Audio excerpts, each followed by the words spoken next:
Hi and welcome back to Bikes and Laces, where today we are going to take you through the first of our series of book clubs. If you're new to the channel, then make sure you go and click the logo to subscribe to us, and make sure you give this video a thumbs up, and why not hit the bell to be notified of upcoming videos.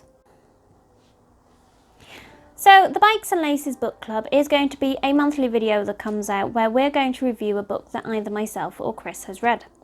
This month we are going to be starting off with Chasing Extreme by Tyburski.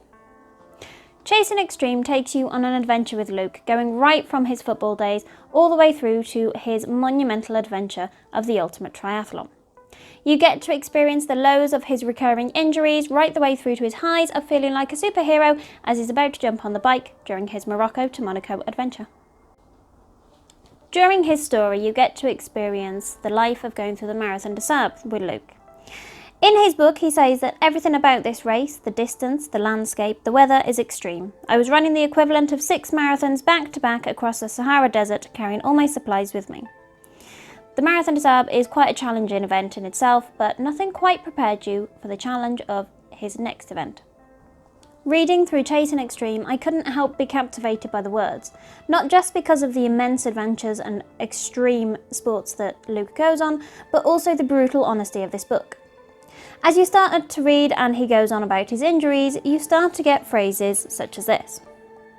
The journey home after one training session took a little longer than usual as I missed a connecting train and had to wait half an hour for the next. The pace I walked between the 3 trains caught each way was slower than my usual as my Achilles felt like it was on fire. Turning the key, then pushing open the door, I was greeted with the usual sight of a steep staircase leading up to a landing. This wasn't going to be an easy feat to conquer in my current condition. You really get to see the brutal honesty of just about every injury that Luke goes through, but you also get to see the other side of it as he comes out and really pushes himself to take him to the next level. The further you start to go through the book, the more you start to notice in the writing just how much raw energy Luke has to push him through his challenges. In one particular part as he goes through the Marathon des Sables, he starts to say, I was up against the odds, so when another sandstorm kicked in, I was really in trouble. It was like an invisible force pushing me in all directions. I let out a huge roar and screamed at the desert to bring it on. I was on a mission to survive today's stage. Going through the Marathon des Sables though wasn't the biggest challenge that Luke had to face. As you progress through the book, you start to learn more about the ultimate triathlon. The ultimate triathlon was no small feat. Right from getting the funding, getting it set up and organised, straight through to hitting the running, cycling and swimming of the monumental distance that Luke decided to take on. One of the things I absolutely love about this book is that you cannot help but just get swept up in the writing. You really do get to go on an adventure with him, and even if you do watch the ultimate triathlon, you don't get to see the whole story.